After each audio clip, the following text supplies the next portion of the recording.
Assalamualaikum warahmatullahi wabarakatuh. Sahabat Zakat TV yang berbahagia, berjumpa lagi dengan kami, Dr. Yahmin Setiawan Mars, di acara Sehati Sehat Islami. Pada kesempatan kali ini, sahabat Zakat TV yang berbahagia, kita ingin sedikit berbagi dan sharing tentang satu tema atau satu topik yang insya Allah berkaitan erat dengan tingkat kesehatan masyarakat, khususnya di negeri kita Indonesia yang tercinta ini. Sahabat Zakat TV yang berbahagia, kita paham betul bahwa di negeri kita Indonesia terdapat beberapa permasalahan penyakit, terutama penyakit menular yang masih menjadi permasalahan kesehatan di Indonesia. Disebabkan karena angka kematian dan angka kesakitan pasien-pasien yang menderita penyakit tersebut masih cukup tinggi. Nah, salah satunya yang kita bahas pada kesempatan kali ini adalah tentang penyakit tuberkulosis atau TB. Sehingga tema kita pada kali ini adalah membahas, mengupas secara tuntas tentang penyakit tuberkulosis atau TB. Kita ingat betul bahwa Allah mengingatkan kita, suatu kaum kalau ingin berubah, baik itu menjadi baik tentunya, maka kaum itu harus melakukan ikhtiar atau usaha yang tentunya mendukung ke arah bagaimana mencapai perubahan yang arah lebih baik itu. Termasuk di dalamnya adalah bagaimana permasalahan kesehatan yang kita hadapi, terutama berkaitan dengan penyakit tuberkulosis ini atau TB ini, bisa terselesaikan dan masyarakat kita menjadi jauh lebih sehat. Nah, kita akan kumpas tuntas tentang penyakit TB ini. Mudah-mudahan akan memberikan banyak manfaat buat pemirsa sahabat Zakat TV yang berbahagia. Apa sih penyakit tuberkulosis atau TB itu? Secara sederhana bisa dikatakan bahwa penyakit tuberkulosis atau TB merupakan salah satu penyakit menular yang disebabkan oleh kuman yang menyerang terutama adalah sistem pernafasan kita. Walaupun memang penyakit tuberkulosis ini bisa menyerang ke seluruh organ tubuh kita yang ada dalam diri kita.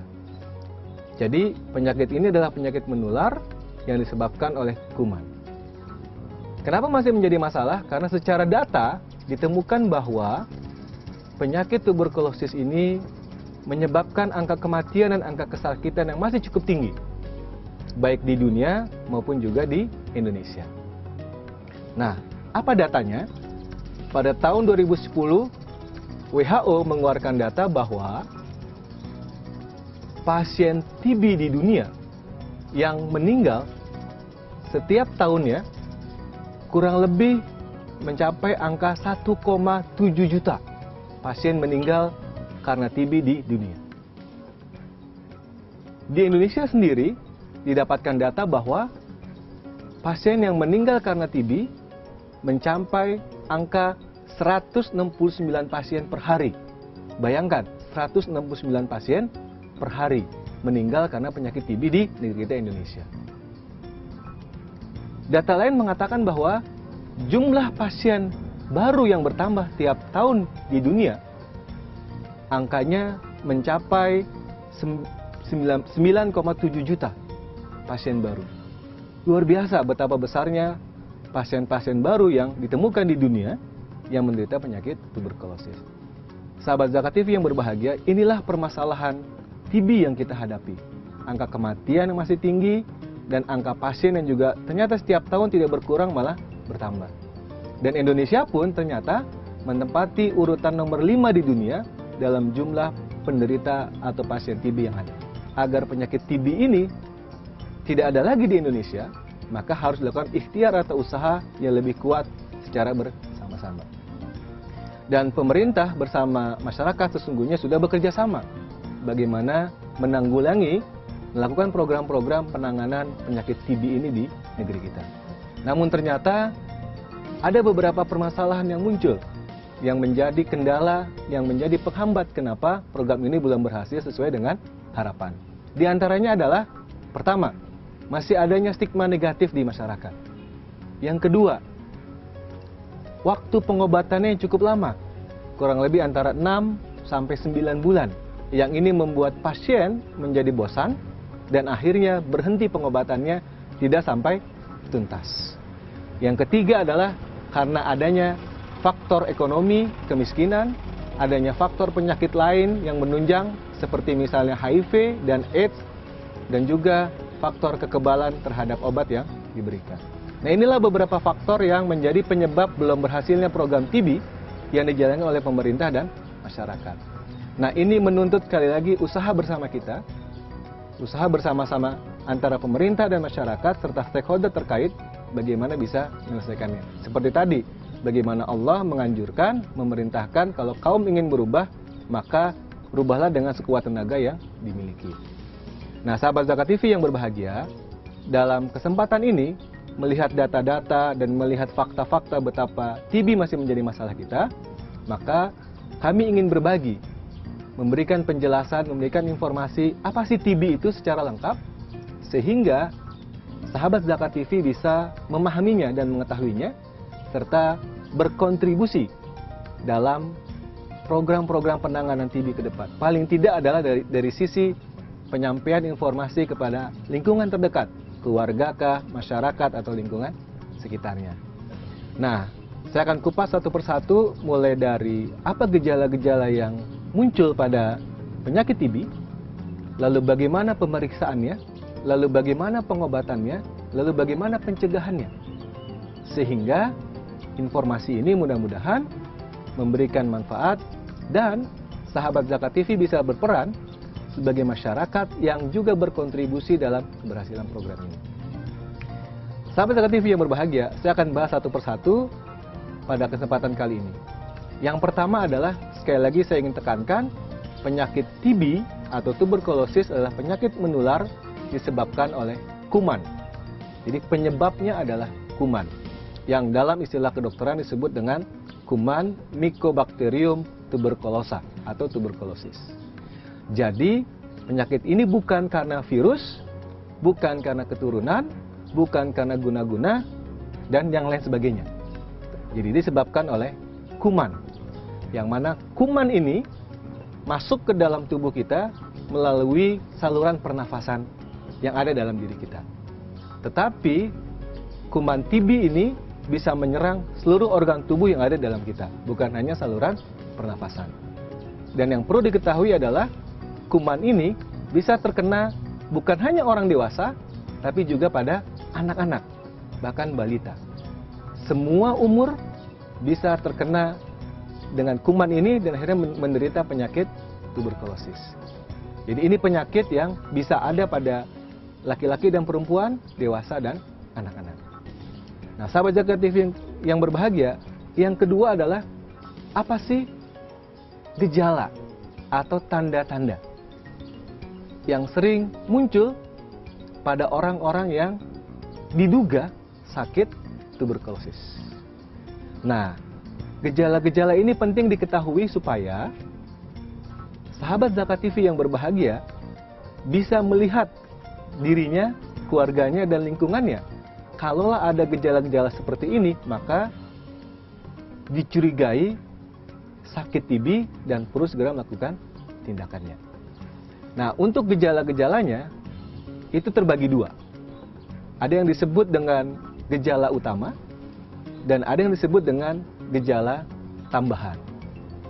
Nah, apa gejala utama orang yang dicurigai sakit tuberkulosis atau TB ini? Kita harus bedakan gejala pada orang dewasa dan gejala pada anak-anak. Karena pada dua kelompok usia ini berbeda gejala utamanya. Pada orang dewasa, yang perlu menjadi perhatian sahabat Zakat TV adalah ketika kita menemui seseorang, orang dewasa tentunya, yang mengalami batuk, berdahak lebih dari 1-2 minggu, yang tidak mengalami perbaikan walaupun sudah diobati sementara. Nah, ini harus berhati-hati. Jadi sekali lagi adalah batuk berdahak lebih dari 1-2 minggu yang tidak mengalami perbaikan ketika sudah diobati dengan obat yang sederhana. Kita harus lebih care kita harus lebih perhatian bahwa itu adalah salah satu gejala utama orang yang dicurigai sakit TB pada orang dewasa. Lalu apa gejala utama pada anak-anak? Ini agak berbeda. Karena pada anak-anak, dia tidak bisa mengeluarkan dahak pada saat berbatuk, maka gejala utama yang menjadi perhatian kita adalah ketika kita menemui seorang anak usia 0 sampai 11 atau 12 tahun, ternyata dia mengalami tidak penambahan berat badan sesuai dengan ukuran usianya, walaupun sudah diberikan asupan makanan secara benar dan tepat. Jadi berat badannya tidak bertambah.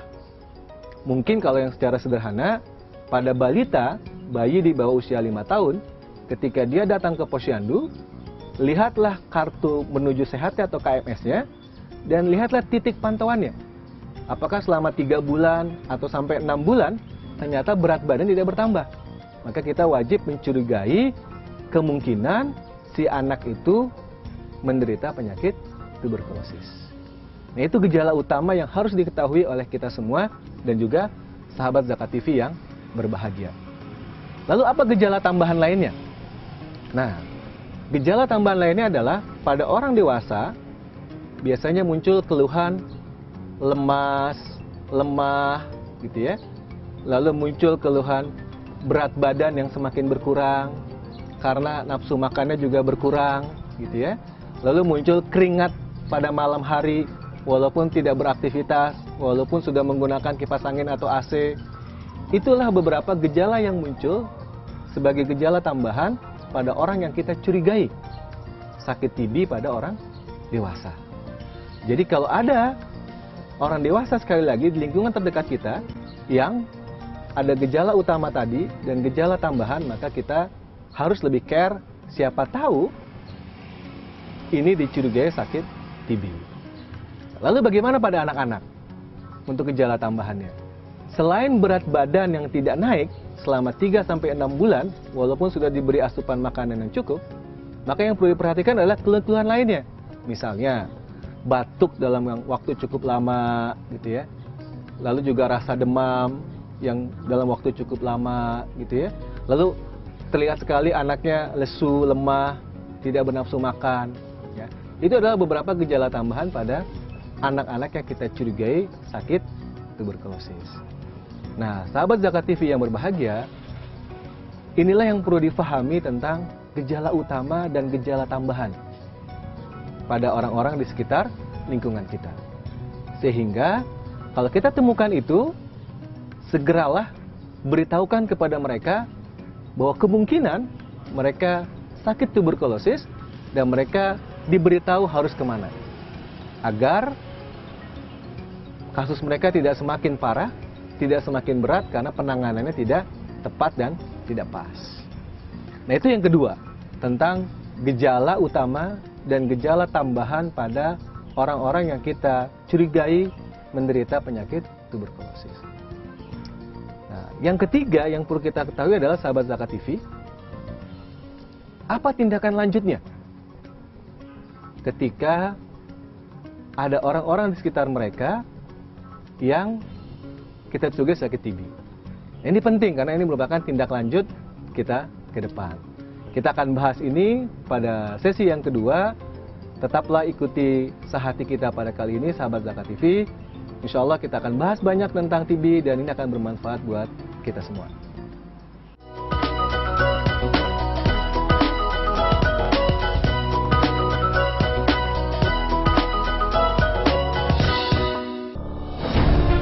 Ketika keindahan dunia merebak keselarasan, berbagi kemesraan. Ketika sejuta tangan merangkai kebahagiaan dalam kehidupan yang harmoni. Ketika zakat Anda wujudkan indahnya dunia.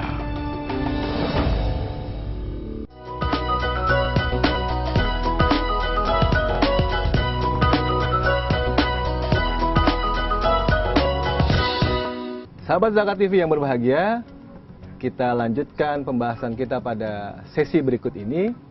Tadi kita berhenti pada pembahasan tentang bagaimana yang harus kita lakukan ketika ada seseorang dalam lingkungan terdekat kita atau masyarakat kita yang kita curigai menderita atau sakit tuberkulosis.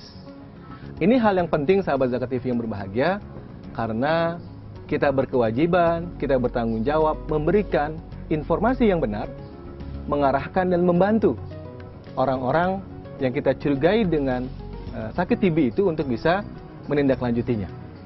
Kita ingat betul bahwa hadis Rasulullah yang mengatakan bahwa ketika kita memberikan informasi yang benar, informasi yang baik kepada seseorang, dan orang itu mengikuti informasi kita, maka sesungguhnya kita mendapatkan ganjaran pahala yang sama dari orang yang mengikuti apa yang kita anjurkan tersebut. Nah, ini hal yang penting menjadi perhatian kita. Jadi apa yang harus kita lakukan? Sahabat Zakat TV yang berbahagia, kita wajib memberitahukan kepada mereka yang ternyata memiliki gejala utama dan gejala tambahan TB tersebut untuk melakukan pemeriksaan kepada tenaga kesehatan yang sudah terlatih dalam penanganan kasus tuberkulosis ini. Ada di manakah mereka? Mereka ada di puskesmas, mereka ada di klinik-klinik kesehatan seperti klinik kami misalnya di LKC dan di RST Dompet Duafa. Mereka ada di rumah sakit terdekat dalam lingkungan kita. Jadi kita wajib menganjurkan kepada mereka untuk melakukan pemeriksaan agar dipastikan apakah mereka benar-benar sakit TB atau tidak.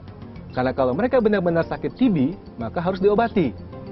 Karena kalau tidak diobati, sekali lagi, mereka akan menularkan penyakit tuberkulosis atau TB ini kepada lingkungan terdekat mereka. Nah, apa yang kita lakukan?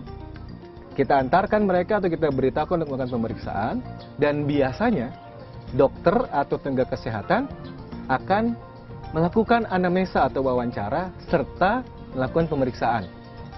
Terutama sekali adalah pemeriksaan yang berkaitan dengan laboratorium. Secara standar nasional dan juga WHO, pada pasien yang dicurigai TB orang dewasa, wajib dilakukan yang namanya pemeriksaan dahak atau sputum BTA. Jadi, dahak yang keluar atau sputum yang keluar itu diambil sebanyak 3 kali, yaitu pada saat datang, pada saat besok pagi, dan pada saat datang siang harinya. Diperiksa di laboratorium, dilakukan pewarnaan, dilihat apakah terdapat kuman tuberkulosisnya dalam dahaknya tersebut. Kalau ternyata didapatkan kuman dalam dahaknya, maka orang tersebut dinyatakan positif sakit tuberkulosis. Maka padanya wajib untuk diobati. Pada anak-anak biasanya dilakukan beberapa pemeriksaan. Di antaranya yang paling utama adalah pemeriksaan mantuk tes dan pemeriksaan ronsen apabila diperlukan. Jadi inilah beberapa pemeriksaan laboratorium dan penunjang pada orang-orang yang dicurigai sakit tuberkulosis.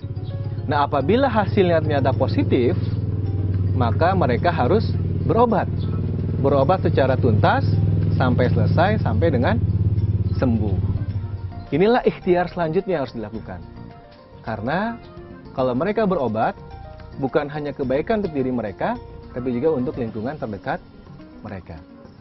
Nah, sahabat Zakat TV yang berbahagia, yang perlu diketahui adalah untuk proses pengobatan tuberkulosis ini, pemerintah kita, pemerintah Indonesia bekerja sama dengan WHO dan stakeholder terkait sudah meluncurkan program pengobatan TB secara gratis, secara cuma-cuma. Artinya obat diberikan tanpa ada biaya yang diminta kepada si pasien. Ini adalah upaya pemerintah dan dunia internasional bagaimana untuk mengatasi penyakit TB ini. Jadi, manfaatkanlah dengan sebaik-baiknya. Jangan sampai takut, jangan sampai ragu-ragu untuk mengikuti pengobatan ini. Obatnya gratis, diberikan selama 6 sampai 9 bulan.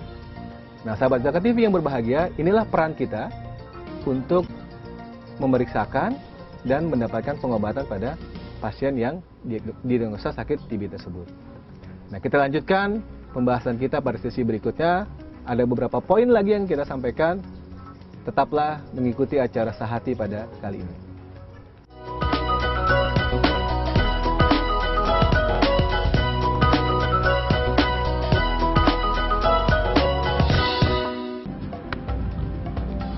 semangat kemenangan harus berasal dari sportivitas yang datang dari hati. Saya Bambang Pamungkas, saya zakat di Dompet Duafa. Keluarga adalah sumber inspirasi saya. Kehangatannya datang dari hati. Saya Inneke Koesherawati, saya zakat Dompet Duafa. Berbagi memudahkan rezeki, karena datang dari hati. Saya Ipo Santosa, zakat di Dompet Duafa. Dompet Duafa.